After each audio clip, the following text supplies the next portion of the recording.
Yeah, I'm 100% sure you can hear me now. All right. Just turn to the person next to you and ask them, can you hear me? No, ask them, can you hear me? If they can hear you, they're not wearing their headphones. My microphone is not working. Are you sure? My mic is working. Your headphones are not working.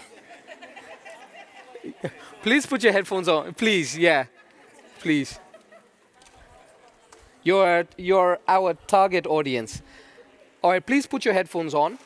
This is going to be a silent session. The reason why we do this, as we had explained yesterday, is because we don't want the noise to seep through to the other domes where the breakout sessions are happening. We'd like to retain it here, at least the noise bit. So, I'm going to come down to the audience and ask you a question, primarily based on what was discussed yesterday and what we're going to discuss today. So when I come to you, we just need you to say one thing. One thing that you got from yesterday. Were all of us at yesterday's session? No? Okay. One thing you learned from yesterday. Doesn't have to be here, anywhere within the room. What's one thing? Just tell me. Equality. Okay. One thing from yesterday. I wasn't here yesterday. So. Sorry. That's smart. That's smart. Even if you are, I have no way to confirm. One thing from yesterday? Information. Information. What about it? Everything. Okay.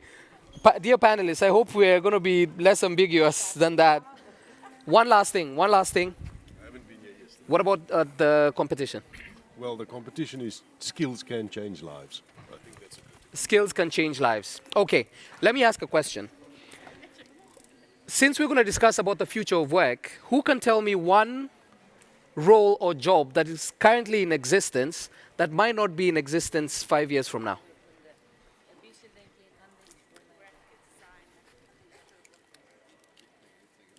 I don't know. I came to you pretty quickly, yeah? One job that is currently in existence that will not be in existence 5 years from now.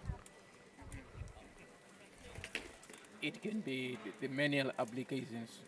Manual applications, secretaries, yes? Oh gosh. She said translators and all. Oh my gosh. Okay. I think that's the perfect place to start. Today's conversation is about one particular crossroad. We have AI,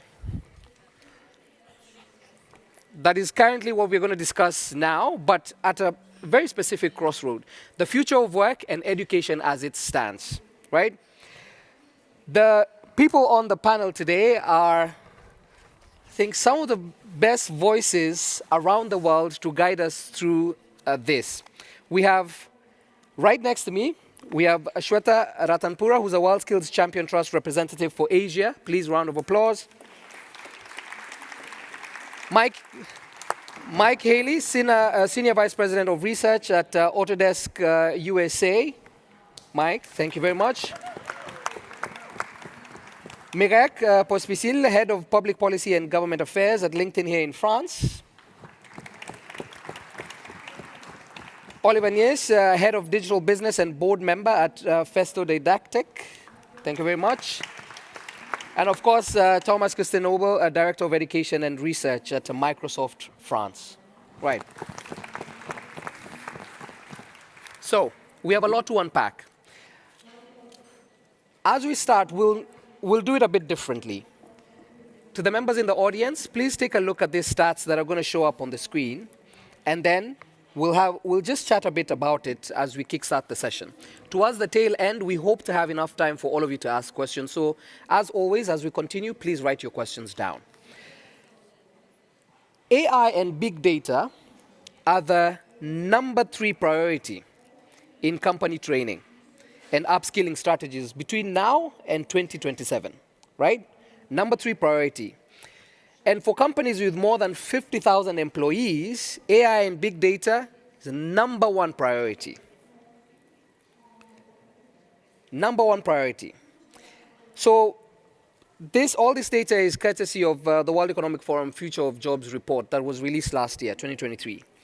More than 75% of companies plan to adopt AI and related technologies in the next 5 years, between 2023 and 2027 going to 2028.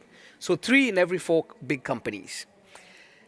AI and machine learning specialists are going to top the list of fast-growing jobs. I remember a time when knowing Microsoft Excel was like having a superpower. All of a sudden, that's not the same anymore. And the last thing that we would like for you to see, we have governments that are involved in this conversation as well. And I know we'll unpack it really well, but there's a need for proper regulation, governance, and steering to develop and understand and get these goals going and understand the different layers between the different players. So governments are super involved. And that's according to the UNESCO UNEVOC report on understanding the impact of artificial intelligence on skills development. Let's just take a pause there. We'll start off with you, Shweta. What's your read on, is it a scary thought, optimistic? What are we thinking? For me, it's optimistic, but I would first like the other members of the panel to go, and Okay. I would like to go last. All right, because I sounds have good. something to add. Mike, you want to go? Yeah. Does this work? Okay. So a couple of things. So first off, it's absolutely true that these changes are coming. However, I want to call out the fact that we're very early into this journey. I mean, I run a fairly large-sized AI research group. We've been working in this field for over 10 years. And I can tell you that we are 5 to 10% into our journey into AI right now. So the changes that we are already seeing are simply indications of what's still to come, right? So yes, there is absolutely going to be job displacement, but there's also going to be job enhancement. There's going to be job creation. There's going to be a whole bunch of things that are going to come out of this, and we don't yet know exactly what that looks like. And this is one of the reasons why I think what you just mentioned, Georgie, about government actual stepping into finding ways to institutionalize and govern AI is so incredibly important, because if we just let it keep growing in an unconstrained sort of fashion, it's not necessarily going to develop in the right direction. And creating sort of nimble governance structures that can adjust to AI as we learn more about it and as we understand how it's going to affect jobs is going to be absolutely core to this. All right. Let's hear from you, Mary. The way that we think about sort of future work, and going back to some of the stats that you have used, really boils down to saying that even if you're not changing jobs, the job is actually changing for you. So sort of obviously there will be new jobs, and there is huge demand for AI skilled professionals in specific roles. But really the way that we see the change manifesting, I think, the most is through the skills and how skill sets are changing over time. And maybe just to add another stat, to what you already mentioned, when we looked at our data and we can analyze, change over time in terms of what skills people are adding to their LinkedIn profiles, and over time some skills are becoming less relevant whilst others are becoming increasingly important. We sort of found out that since 2015, approximately 25% of skills that are associated with a given job, on average, of course, have changed already. And then we sort of started thinking about, like, how is this going to play out in the next 5 or 10 years? And originally we were thinking about, okay, we're looking somewhere at around 60% of a skill set that will change between now and 2030. And then with the introduction of generative AI, we kind of needed to go back to these projections and say, oh, it's actually going to be probably 65%, if not even more, of skills that are associated with a given job that will change. So Don't give away too much. But just to yeah. conclude on that. Yeah. So, the pace of change is such that if governments, companies, and education institutions don't work together, we'll definitely be in trouble. Fantastic. We'll hold on to that. Oliver? Yeah, when I read these numbers, I'm super excited. So I'm dealing with AI for my complete professional life, which is a bit more than a couple of years, as you can imagine. And finally, it gets on the attention of all of the different companies. And I really like that. And I really would like to encourage everybody, don't stop your enthusiasm about AI. When you read in the press, the hype is over. No, it's not even really started. So please continue your investments. You're on the right track here. That's certainly the case. And don't you worry about your job. So you will not lose your job. This is not the first technological revolutions that we see. And there will always have been new jobs that have been created, even more exciting jobs. Even for the translators, there will be new exciting jobs because an AI will not fully do your job anyway. So don't you worry about your job.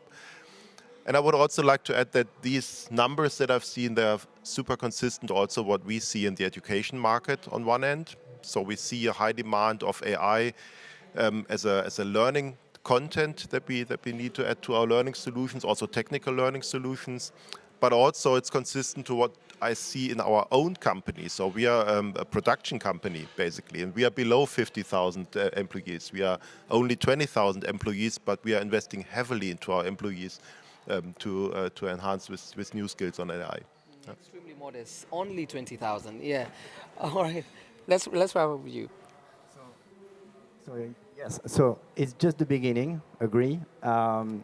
Most of our customers in education, but also in other industries, are placing AI as a top priority, but they don't know really how to handle that in terms of skills development and anticipation. So one of the things we do right now with most of them is to be very pragmatic and find use cases that are relevant to their industries where they feel comfortable to start somewhere. I mean, they have to start somewhere and build with a test and learn approach. Most of the board we meet are very humble, very ambitious around AI, but very humble in the way they start with AI. So skilling will be an iterative process in that case.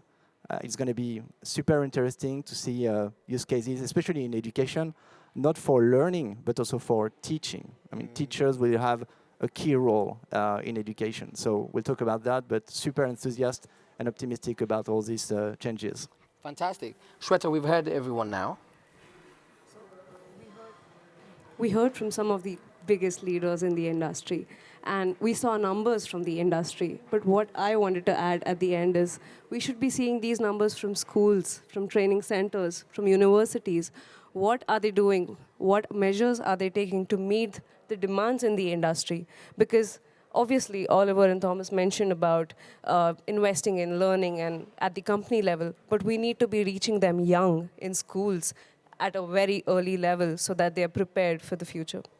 Sounds good. All right, perfect. Thanks for that addition. So one thing that we need to have in mind, even as we continue with this conversation, and I know it might come up later, we do have different levels of advancement in AI. The Honorable Minister was on the panel yesterday, and we said there's places around the world where people can barely afford a phone or a laptop. And then there's still, in the same breath, there are companies that are building entire health systems on AI. So we do understand the disparities and inequality. And number two, to the point that you guys raised, that we still have a role of humans in some of these very complex organizations and complex systems. So we can't forget the social aspects we as individuals bring to the world of work. So, and that cannot be replaced, right? So let's have that and lock that in. I studied actuarial science back in school. I have never practiced it. And what's happening now within the world of work, I'm slowly seeing that I might never practice it. So someone, one of you on this panel, needs to tell me, because I know I might need to refund my parents, but where is education headed? What should we, maybe Mike, you could take this one, right? Like, I need to know that even as we get into the field and adopt some skills, I need to be very deliberate now, at least to the young people or people in the room.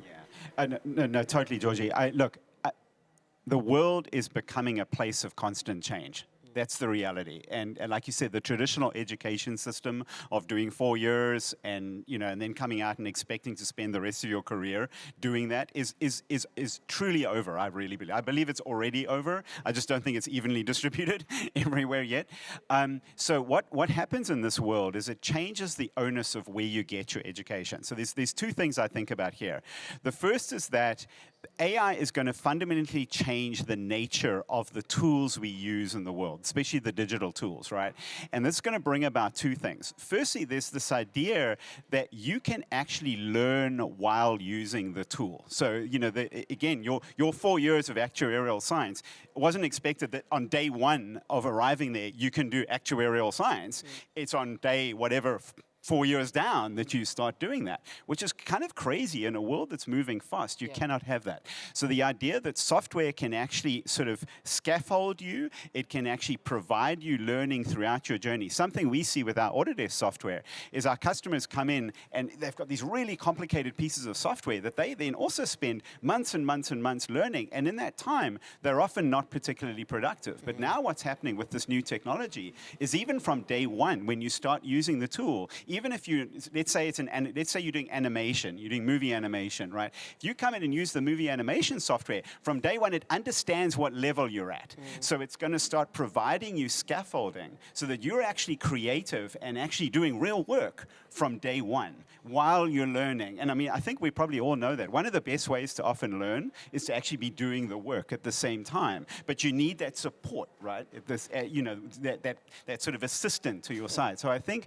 what we're going to find with AI is this is going to start offering people, which I'm excited about, because I think this makes it much more available to a broader range of people, that as long as you're using that tool and the tool is designed in the right way with the right AI, you're going to be getting educated all the time. And then the last thing I'll say is, even if you are already educated, you've already been through years of learning stuff, things are still changing, right? And the number of times our customers come to us and say, well, when a new employee comes to our company, it takes them 6 months to come up to speed, or 3 months to come up to speed.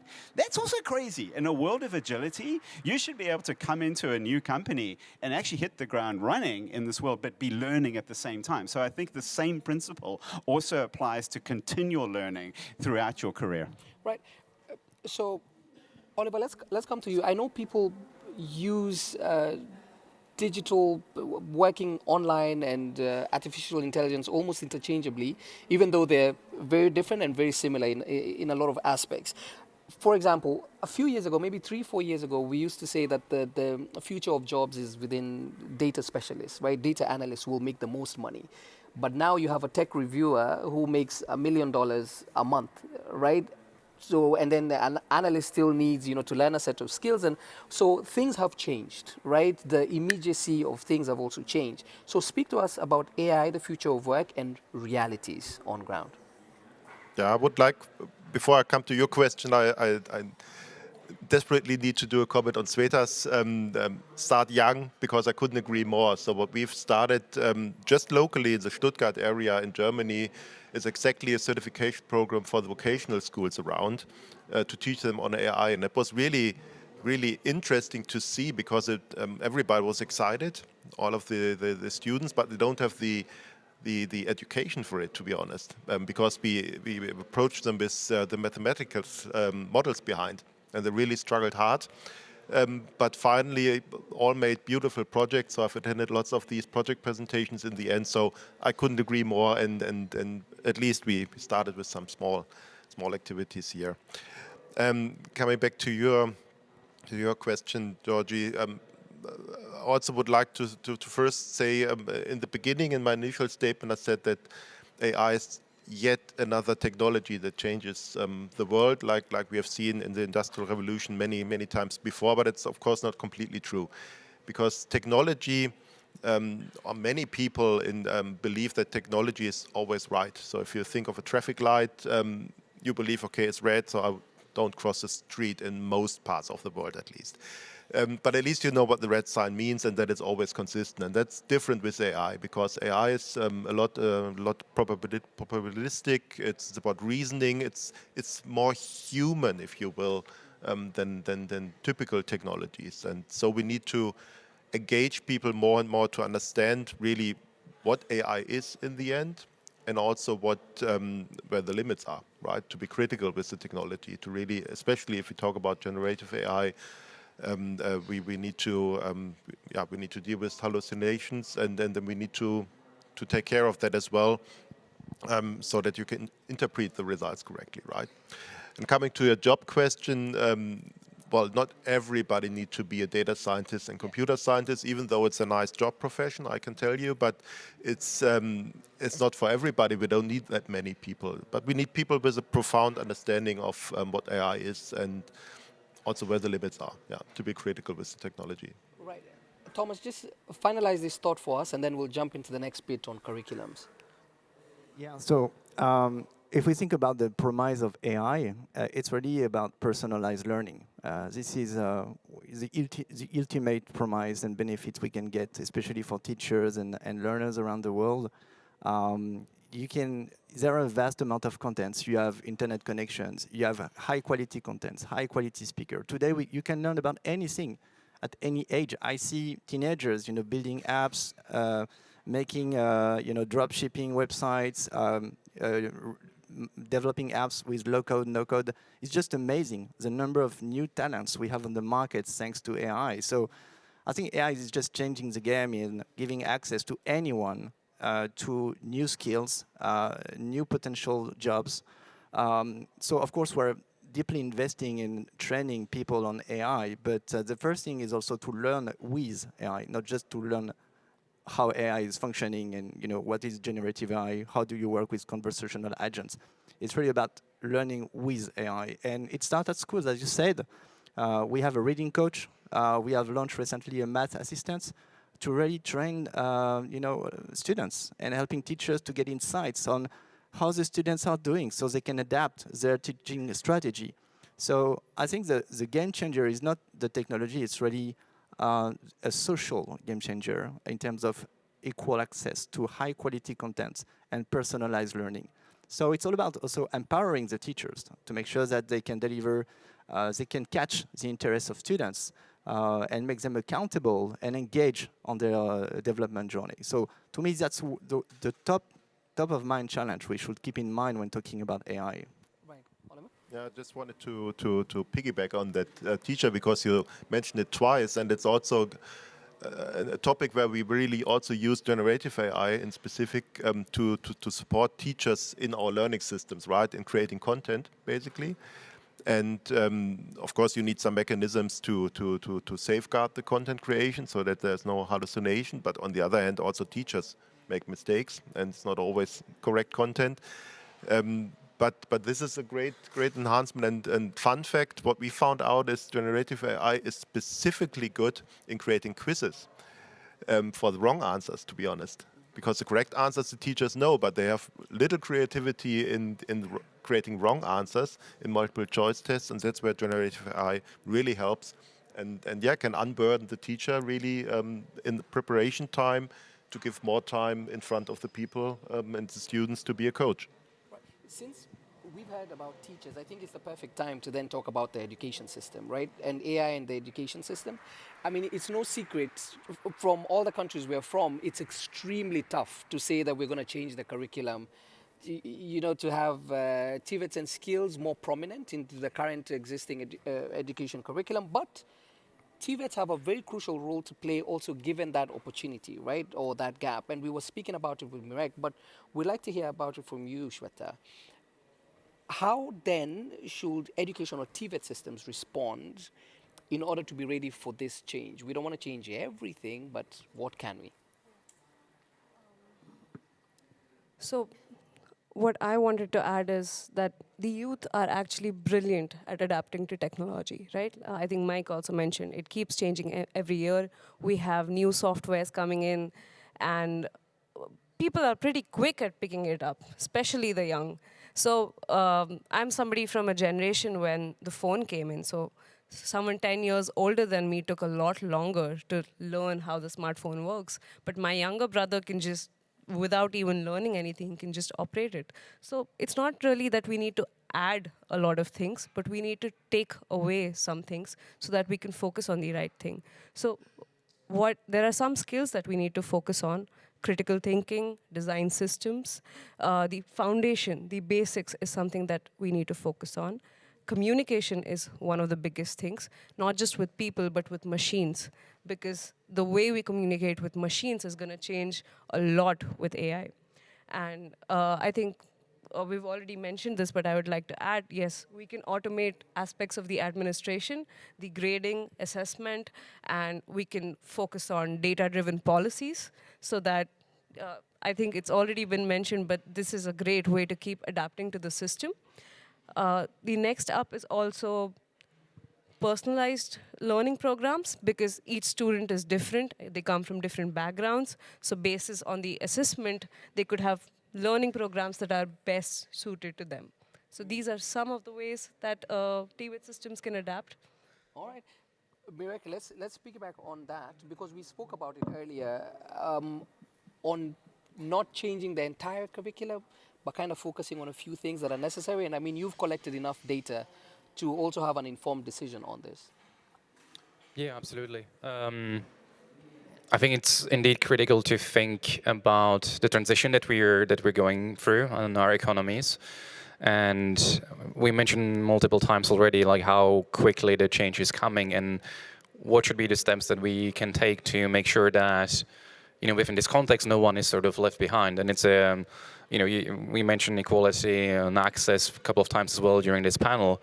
And the way that we work with governments as well around these elements is exactly to make sure that with AI comes also a just transition, that we put in places measures and initiatives that can benefit everyone. And there's probably a lot of lessons that we can draw from sort of past mistakes, if not pitfalls. So when you mentioned the youth, they're definitely great in terms of starting blocks, and they will probably not be as affected. They might be more flexible, adaptable, I don't know, but they're definitely not the ones that will be struggling the most probably. But there will be parts of population that if we don't really help them devise the right strategies and initiatives, then they will be struggling. And to your point, it's not just about sort of changing everything overnight. It's really being very strategic about, even when you say AI in education or AI in the future of work, like with what context are we talking about? What industry sector are we looking at? What is the concrete job that we're looking at? Because the impact will not be the same. We cannot just say that, yeah, AI will have an impact. Yes, it will. But it will be different, from one job to another. So I think, in terms of how we should be thinking about education, is exactly thinking about the use cases and making sure that, we as close to the actual job and the task execution as we can be when it comes to thinking about how we teach it. Thomas, can I please come to you? We have just one more question, and then we'll come to the audience. How easy, how tough, you already have proven data, proven specific examples. How easy or how tough is it to work with governments, telling them, where you're headed is, you're not headed in the right direction? It depends on the governments and the level of sovereignty that is expected, I would say, and the pace of change. Some governments are really, quick in, test and learn with academics, involve teachers to find best practices, and they are super pragmatic. And others, have difficulties to change the system because we're talking about a system. And the system should start from the field, again, from the classroom, from the teachers, from the parents, from the institutions that are, front stage with students. So to me, one of the things is not to change the courses, the curriculum, and add more AI into it. It's also how do you assemble the existing contents in a personalized agenda for each student. And currently we work with higher education schools and universities on that to find a way to, for example, students in management, to be able to have a course on architecture, on music production, because you learn new skills. And as you said, soft skills will be absolutely critical in this new world. And at some point, we need to find a way collectively to assemble what is already existing. And AI will be absolutely critical for that. So having a personalized journey, personalized agenda to get students more involved, that would be a key success factor. And then we have to work on the academic system also. But it will take more time, to be honest. Okay. As we continue down the line, I have the same question for everyone, working with governments, how that has been. If you have practical or specific examples without throwing yourself under the bus, even better. Please. No. Yes. Yeah, Oliver has to For go me, next. Yeah. So we are very active in pushing the education system. So Festo is really a classical industrial automation part, but also a didactic part where we really drive education on our own, so to say. It's a business model, but we still drive it on our own. So we don't want to just depend on government because it really takes more time. And just the example of the certification, that was a bit of a low-key enhancement to make sure that AI is part of the curriculum in TVET.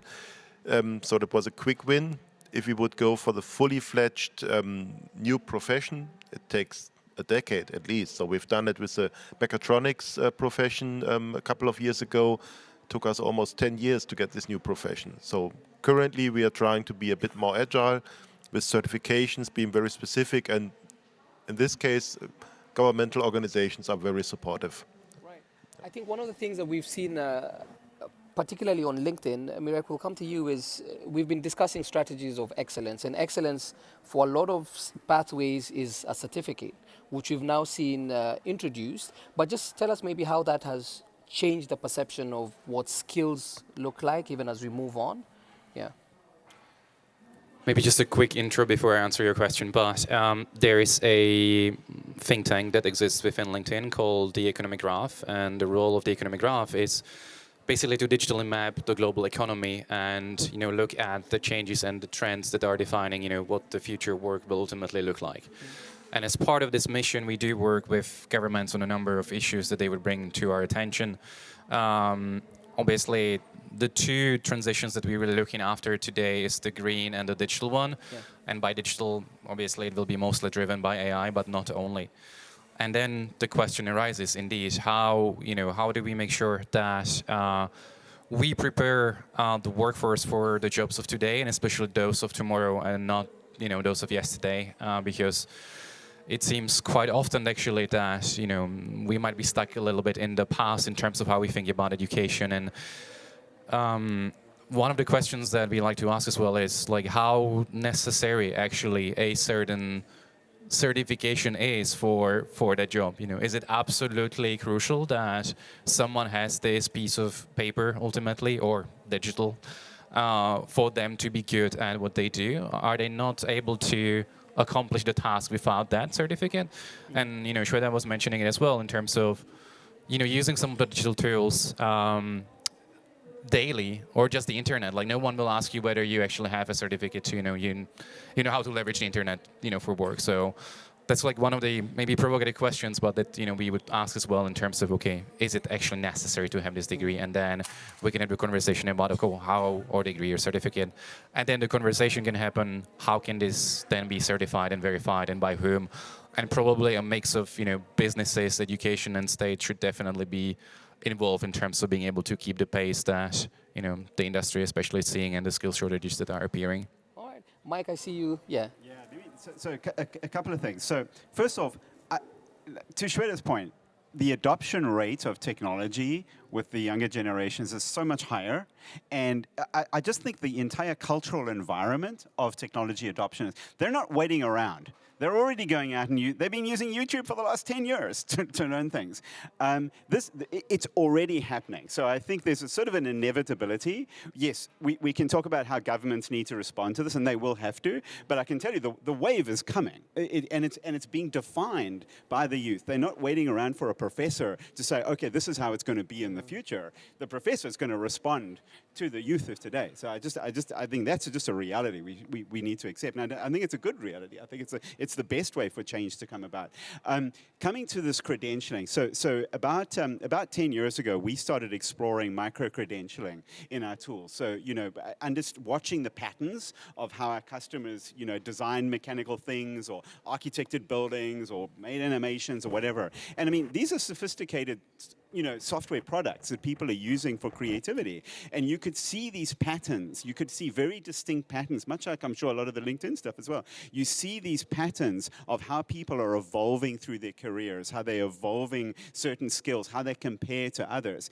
But you're collecting this data in real time, and you're collecting it across a large population, a large demographic of people that are doing this work. So now you can start surfacing information of like, hey, do you know that tool that you just used, the way you used it, takes about 3 times longer than most people in solving the same problem. Yeah. Do you want me to show you what they do? Oh yeah, sure, show me, and immediately you learn something. But you're also getting a measure of somebody at that time. And this is a very realistic measure of how somebody's constantly working. And I think something like that is way more valuable than, just the degree you get at the end of the day because you managed to pass the final exam and you weren't sick that day when you arrived at the exam or whatever it is, right? It's literally based on what you are capable of doing. And importantly, it's also constantly evolving. So I really do think that the notion of credentials and how that is going to function is going to need to fundamentally evolve in a direction like this. And I think AI, we've talked about how AI enables scale. I think this is one thing that AI can actually scale this across the world. We could all have that individual sense of where we are in our skills. Perfect, thank you. All right, so we get that. Shweta, let me ask the final bit on inclusion. There's what looks good on paper. We're a very inclusive company that has X based on gender, X based on income, and you have all these conversations about it on paper. But even with the people that we've seen doing the competition, equality looks different, accessibility looks different, social justice looks different. But help us understand that perspective, and then we'll get the men in suits, literally, to speak to us about it. Yeah. So it's exactly right that we do not need to target a very particular section of the society, the one that's developing and that's already reaching out, but target the other groups so that we can build a better world. Especially solving for the barriers of language. That's something that AI can do perfectly well. I talked about building personalized education kits, and language is one of the biggest barriers right now, especially I come from India, and there are multiple languages, multiple dialects spoken in different parts, and education is a tricky subject because we do not have enough trainers speaking enough languages to be reaching out to these people. But AI can solve perfectly for that, right? So solving the barriers of language, culture, geography, and they did talk about hallucinations, but we do need to moderate what goes out. So there's obviously cultural biases around the world, and the curriculum would probably address that. So there needs to be very strict measures in how we define that. But it's still, I think, a very easy thing to solve right now with AI. All right. Does anyone want to touch on inclusion before we throw to the audience? I'll say one thing quickly. Yeah. I also think a lot about children and students with learning differences, because that's a very big part of this. And I have a daughter that has suffered from dyslexia at some point in her life. And it's hard for her, when she's in a college environment, to read and process information and then write an essay. So she's great at writing essays, but it takes her a while to take an interview transcript, read it all, synthesize it, and then turn it into something. You know what she does now? She transcribes it with AI. She runs it through ChatGPT to summarize and pull out all the key points, sits with it, and then writes her essay. She doesn't use ChatGPT to write her essay, but she's used it in the front end to suddenly become a student that is able to instantly read a lot of material and extract the key information. So, I watch that, and I see it with other kids as well. I think it's an equalizer that is able to take kids that have these kinds of things and just allow them to learn at the same pace as anybody else. Right, there we go. Yeah. Yeah, maybe one thing to add. One thing to add is AI also today already works as a tutor for students already, and a very individualized tutor. So you can tell the AI how it should treat you, so what kind of learning style is important for you. And this, of course, also gives us a way to scale education much broader across the world, because we can access now people where we don't have teachers, or not enough teachers with the right language, to Sweta's point. So I think this will be a way to scale education far more. And on top of that, of course, you see it today in all of the evolutions of generative AI, all of these multimodal input or communication mechanisms that AI is offering. So you can speak to the AI, you can put pictures into it, you can get summaries, to Mike's point. So I think we can expect a lot also in terms of inclusion from AI and a lot of scaling education globally as well. Right. Thomas, you wanted to ask something? Or yeah. Yeah. So one example is ready to lower the barriers of technology. So we talk about translation. Of course, you can ask the best teachers in the world now, whatever the language. You know what? That's amazing. Whatever your country, you just need a laptop. You just need a phone. And what we see is that you even don't need a network. You know, at some point we will have small language model running on a laptop, which is coming. And we're currently working with our customers on educational systems that runs on a laptop with a certain degree of intelligence. So you can even run without network, without a lot of compute on your laptop in a very autonomous way. So to me, that's a revolution coming in terms of accessibility. We also have specific features, in words, Teams, for people with disabilities. And even if you identify dyslexia, as you said, Mike, what do you do as a teacher? You also need someone to tell you if you have identified an issue or problem with the students. What do you do with it? How do you handle the problem? What do you change is your methodology of teaching? How do you? What's the new dynamic of the classroom?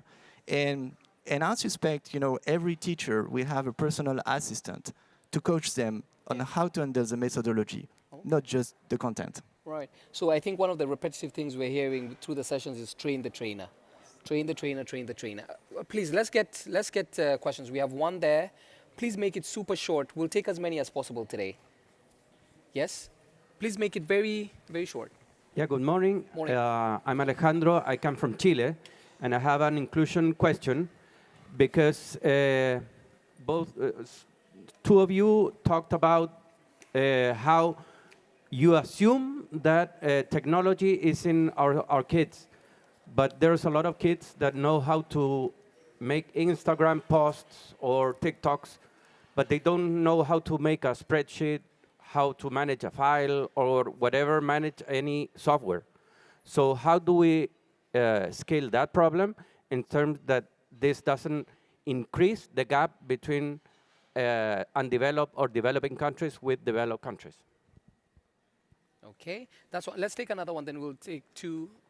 Yeah. Yes, here.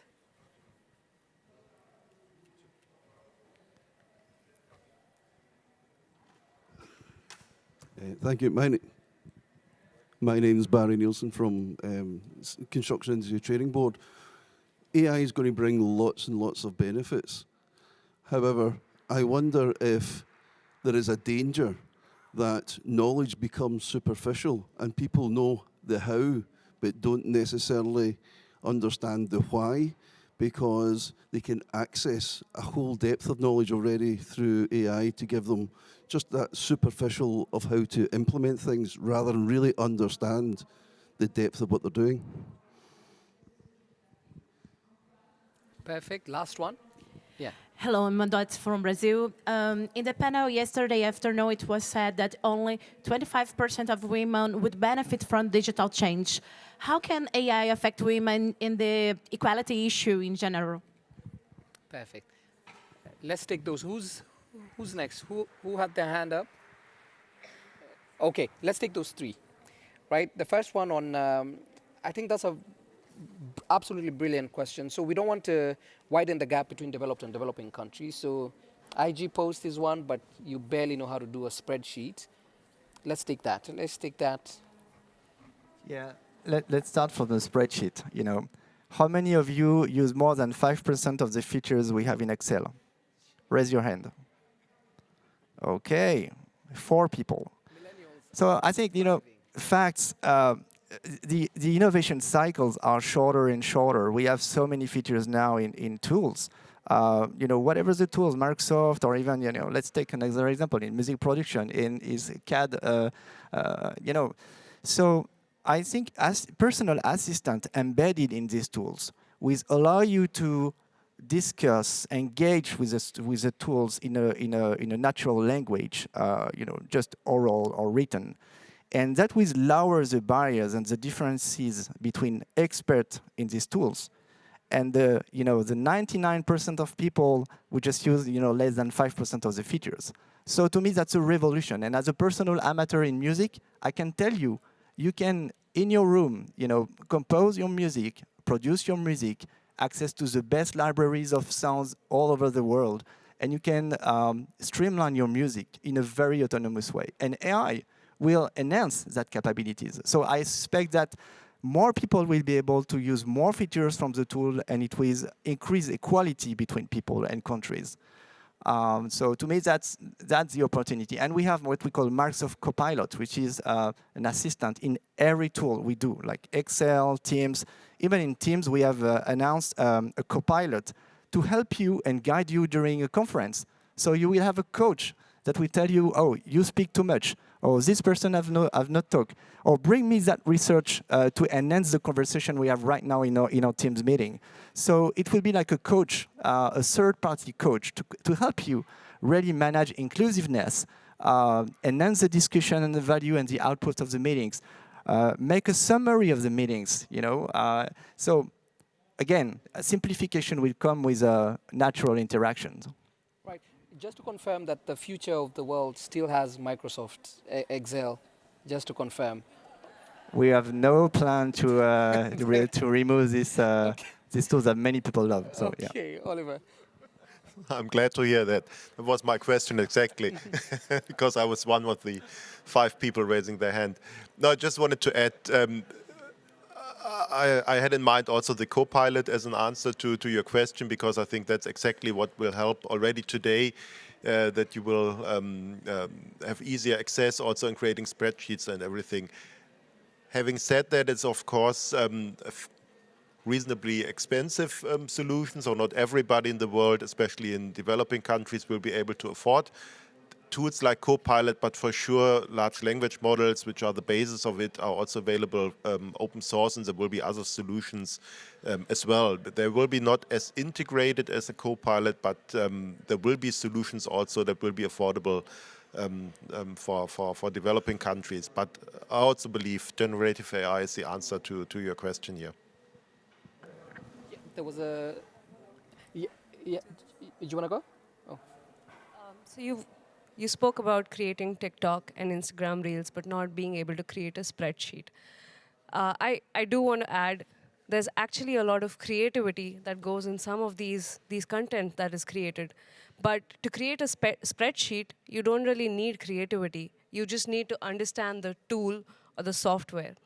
Now imagine a world, they did speak about Copilot, and that's exactly what will happen. Now imagine a world where I just say, oh, I want you to collect the data from so-and-so and collate it in a way that it represents like the top 5%. And I just need to express it in my words, and I will have the input. I will have the data, I will have the spreadsheet, the charts, or whatever I want to do with it. So it will no longer depend on the tool or the software or understanding how to operate it, but to be able to command it or to be able to communicate with it. And in fact, maybe creating content or like the idea behind the story behind a TikTok might help them understand what needs to be portrayed on the spreadsheet, what data needs to come out so that it's attractive to people, so that people understand it. So that's what I wanted to add. Yeah. I like that very much. The danger that AI is superficial, so people know the how, but not so much the why. That was a very crucial question on depth. Yeah. I'll take a shot at this. So, I mean, I don't believe that is a danger, and let me explain to you why. So, wait, you don't believe there's a danger? I don't believe there's a danger of people no longer having the context of why they're doing something. I don't think that is true. If I look at our industries, if I look across architecture, if I look across mechanical design, engineering, these kinds of things, the problems our customers are dealing with our tools are very, very complex problems. They stretch today, and in fact, what a lot of people do today is they fall into sort of rote ways of solving problems, something that's always worked for them, a pattern or a template, right? So because they compressed on time, the problem's gotten really complicated, I've got to get something out the door. So the solution is often something that's actually suboptimal. If you have an AI that's there that's able to help you reason through what you're doing, it's not taking things away from you. It's actually enhancing your ability to understand the problem. It's like having a mentor. We've also, hopefully many of us have had mentors that have been able to show us and help us understand something about a problem that we're trying to solve that we didn't ourselves fully understand at the beginning. The process of designing something is actually generally a process of understanding the problem. Right? It's not just producing an artifact, it's actually understanding that problem. So there's absolutely parts of the solution of building a design or creating something that is repetitive, that AI can just take away. But I don't buy into this idea that AI turns you into this sort of robot, that the AI is just sort of controlling you and you're kind of doing something. I really believe that the AI is something that is able to give you, almost like, think of it as extrasensory perception, right? You can sort of think in another dimension. By the way, the world around us is incredibly complex. If you're designing a building today, you've got to design that to be a low carbon building, a low energy building. It's got to fit in with all the town and city council codes. It's got to work with the neighbors. It's got to, maybe it's a multi-use building. Just designing for any one of those criteria is incredibly complicated. Make it all 5, and you've got a very high-dimensional, complicated problem that an AI is the right thing to help you think through that. So I think that's what the future looks more like. Right. So let's tackle the question on only 25% of women will benefit from digital change.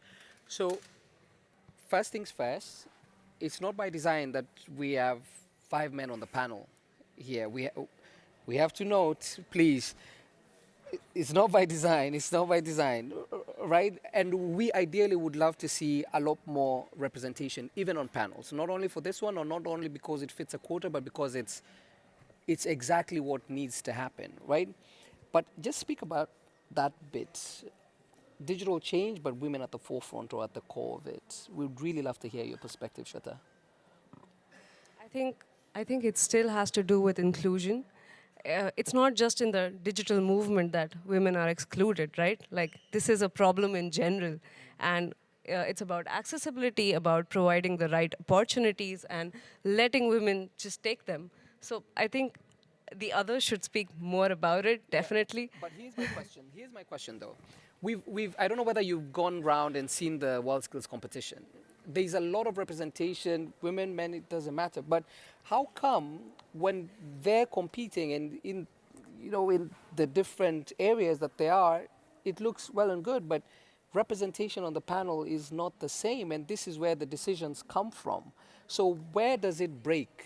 Where does it go wrong in between the two? Maybe you could tell us, Mike. What happens in your organization? I mean, we see it in our own organization. Change takes time to happen. These things, I can tell you within my own research group, we've had diversity programs. We bring in a lot of interns and PhDs from universities to come and be part of our research. And probably about 10 years ago, we started a program where we make sure we have a 50-50 gender balance in the students we bring in. And that's been great. And what's slowly happened over the last 8 years is it's started to change, because we often end up hiring those people. They go on to do bigger things. So it changes. I do think we live in a very fast-paced world where I would love to change this overnight, believe me. But I think change actually does take a lot. And we're seeing, just in our own company, we now have a C-level staff that is 50% female. That was not true 5 years ago. So you do see these things changing. I think we have to continue being intentional about it. If you're not intentional, it's not going to happen. But it's also not going to happen overnight. For it to happen the right way, you need to set up the right conditions for it to occur, and then let it kind of play out. That's how. Yeah. Mireka, I would love to hear from you, particularly on the kind of usage of LinkedIn and the stats, men, women, and then how that reflects on the company policy. Yeah. Yeah, absolutely. 2 anecdotes first. This is absolutely not by design. Yeah, you're correct. My boss is a woman. The boss of my boss is a woman. So, there is definitely, this is not LinkedIn, the other anecdote was what's interesting for us to observe. So taking a little bit maybe away, but still within this context. When you look at how our members apply for jobs on LinkedIn, you will see that men are much more adventurous when it comes to the application. They will not bother waiting to hit, I don't know, 80, 90, or 100% skills sort of match base before applying. Women are much more sort of, you know, laid back when it comes to applying, and they will sort of prefer to wait for, you know, having a perfect skill match before, you know, being a candidate. So this is something that we're really trying to change, and really trying to work on empowering everyone to really go after the opportunity, not to wait that, you know, you will magically now have 100% skills that are required. No, go for it even if you have only 80. And then just maybe an example of the work that we do with the government. So we are partners, or data partners, if you will, for the World Economic Forum. And each year we work with them on the gender gap report. And the numbers are just bleak, to be honest with you. Despite how many years we're talking about the change and how necessary it is to get more women in leadership, for instance. At this pace, it will still take dozens of years to, you know, for us to arrive there. So through data and through, you know, the things that we're able to identify, we're really trying our best to push the governments to, you know, really promote innovation in this space and make sure that we can take measures that would be really able to move the needle in the right direction. Sounds good. Oliver?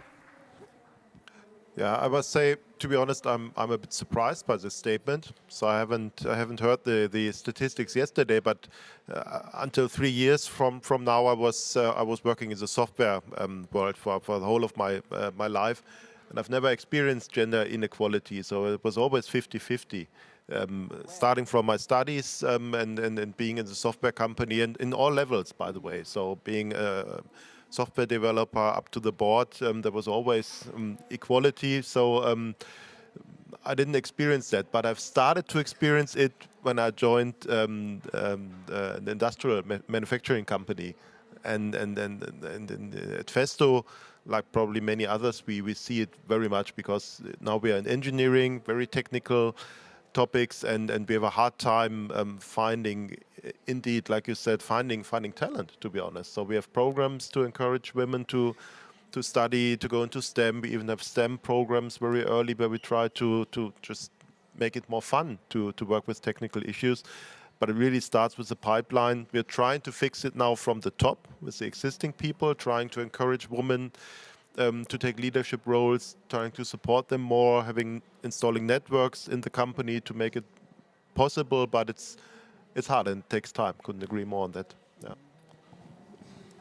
Just wanted to add that to him, that it's not true. There definitely is inequality right now.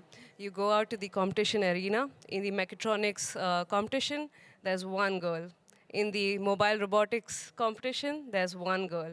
All the others are boys. So it's there. It's definitely there. That's all I wanted to say. No, on the engineering part, I agree. Engineering, but mechatronics, 2. It's at least 2, but 2 out of 70, that's not a lot. So on the engineering, I couldn't agree more. But I just was talking about digital. So software, and software engineering, it's a different picture there. Thomas? Yeah, just let's be honest, as an industry, we can do better. We have to do better, okay? And Microsoft is a very diverse, equal employer. We have invested a lot to have women, especially in the development areas. I mean, having guys, only guys developing algorithms that are monitoring our lives in many areas of our society, that's not possible. That's not sustainable. That's not what we want. So we need more girls, more women joining, the development teams, but also at all levels, not just top level, not just C-level of the organization. In many jobs, we have launched few programs like Women in AI, where we encourage women to learn about AI and connect with our customers on real-life cases. So they can expand their networks, they can be on stage, they can showcase what they learn. We have also internal communities, and it's a constant effort at all levels. And but the one thing I want to touch base on is it has to start very early. If at some I was discussing with the dean of a major technical university in France, and he told me that the government has done a reform that obliged students to make choices, in second grades, and it's too early. You don't know what you're going to do. But if you don't pick up maths and physics, you will have a lot of limitations to join engineering schools. So the impact is that you have less girls in engineering schools. And the major one in France, Polytechnic, they have 18% girls candidates, and they have 18% girls as a student. So it's like 100% transformation. So again, to your point, we have to work the pipeline. We have to work with government institutions to make sure that we don't have barriers. We need more girls to join engineering schools, especially in our software industry. That's perfect. So to the people in the audience, I would love for us to wrap up, but may we always stay uncomfortable until things get equal, or at least there's equity, or may we always be uncomfortable. When you go back, Mike, I hope you wake up and say, oh God, every time until things are okay. Always uncomfortable. Yeah? All right. Okay. One word. If you were to describe the future of work, how would you describe that in one word? Just one word. Who wants to go first? Thomas, do you want to go? You go la. In one word, just one word. Let's have 2 words. 3. Be intentional. Be intentional on your skills development. So intentionality. Yeah. Oliver? In course of our discussion, excitement. Excitement about the future of work. Mirek? I think skills, really. Skills. Future of work is in skills. Perfect. Lifetime digital mentor. Those were 3. You get a pass. It's a hyphen. All right, love that. Lifetime? What did you say? Lifetime digital mentor. Mentor. Perfect. Evolve. Evolve. All right, so we stay adaptable as well. Let's please give an absolutely fantastic round of applause.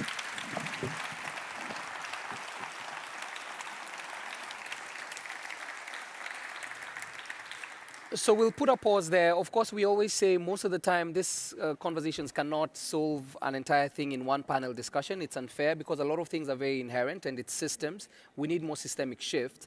But we'll carry on the conversations right after the coffee break. We'll have a conversation that takes us brick by brick, some of the foundational skills that are needed within TVET. That's going to happen here. And then we'll have a conversation on data for better TVET systems that will happen in Dome A. So please pick whichever you'd like, at least also based on the conversations we've had here, you can kind of carry forward on what you'd like. Remember, everything that we've been discussing throughout yesterday and today will lead to today's closing session at 4 p.m. So we'll see you at the plenary. Thank you all very much for your time. Thank you.